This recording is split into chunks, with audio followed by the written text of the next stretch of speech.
कहती है कि आज जो आप मुझे चॉकलेट्स दे रहे हो मुझे ये भी नहीं चाहिए, बस आप दोनों की शादी हो जाए, इससे बड़ी खुशी की बात मेरे लिए और कुछ नहीं होगी।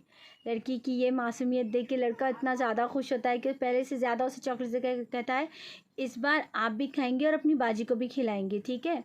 तो लड़की बहुत ज़्यादा खुश होती है और बहुत ही खुशी से अपने बैग में चॉकलेट्स रख के वो घर जाती है, अपनी बहन को चॉकलेट्स देती है, वो भी खाती है। वो लोग एक अलग ही दुनिया में थे कि अब आएंगे वो लोग, अब बातचीत होगी, अब रिश्ता तय होगा, फिर शादी होगी मेरी, फिर मैं उनके साथ चली जाऊंगी और उनके साथ हमेशा खुश रहूंगी। लड़की अपने सपने सजाने लगती है।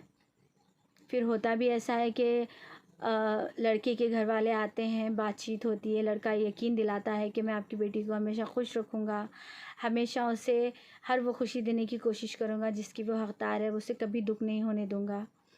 लड़के की ये सारी बातें सुन के उसके लड़की के बाबा बहुत ज़्यादा खुश। फाइनली शादी तय हो जाती है और रस्म करने के लिए लड़के वाले लड़की के घर पे आते हैं, बहुत सारे तोहफे वगैरह लेके करके।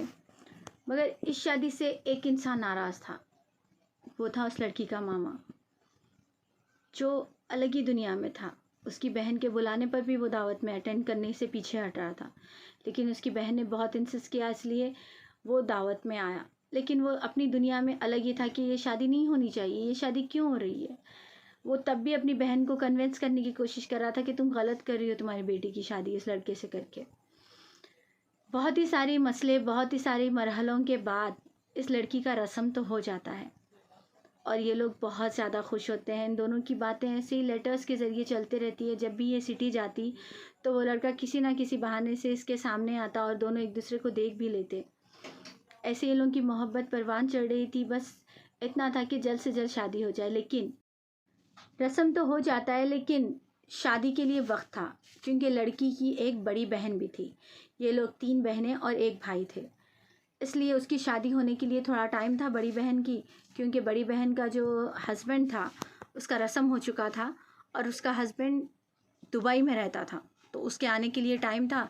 तो पहले बड़ी बहन की शादी करेंगे, फिर छोटी बहन की शादी करेंगे, ऐसे सोच के इन लोग की शादी में बहुत ज़्यादा टाइम चले गया। मोहब्बत करने वाले थे, लव बर्ड्स थे, कैसे एक दूसरे से दूर रहते हैं। इन लोगों ने सोचा कि मिलना तो पड़ेगा, इतना टाइम हो गया, इतने महीने गुजर गए, हम लोग मिले नहीं हैं। फिर ये लोग मिलने का प्लान बनाते हैं।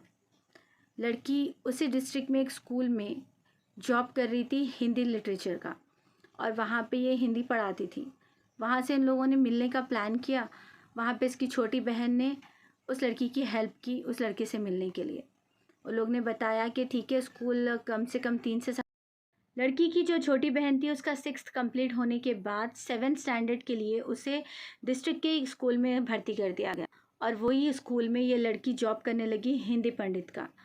और वहीं से इसकी छोटी बहन ने मदद की इन लोगों को मिलने के लिए कि मॉर्निंग में घर से निकलेंगे, आप मिल लेना, फिर स्कूल छुट्टे से टाइम पे आप आ जाना, तो हम लोग फिर साथ में घर चलेंगे। ऐसे सोच के ये लड़की अपनी बहन को उसके बॉयफ्रेंड के साथ, यानी उस लड़के के साथ भेज देती है। लेकिन इत्तेफाक ऐसा था, इस किस्मत का झोल ऐसा था कि वो स्कूल उस दिन हाफ डे छूट जाता है, यानी कि वो स्कूल 1 बजे छूट जाता है, 3:30 बजे छूटने के बजाय। और इसकी बहन डरते डरते घर जाती है, तो उसकी मम्मा पूछती है कि अरे वो कहाँ पे है। तो ये कहती है कि हाँ, बाजी को कुछ स्कूल का वर्क था, तो वो आलिया टीचर के घर में है, करेक्शन करेंगी पेपर, उसके बाद आएंगी। पर यहाँ पे ट्विस्ट और ज़्यादा बढ़ गया।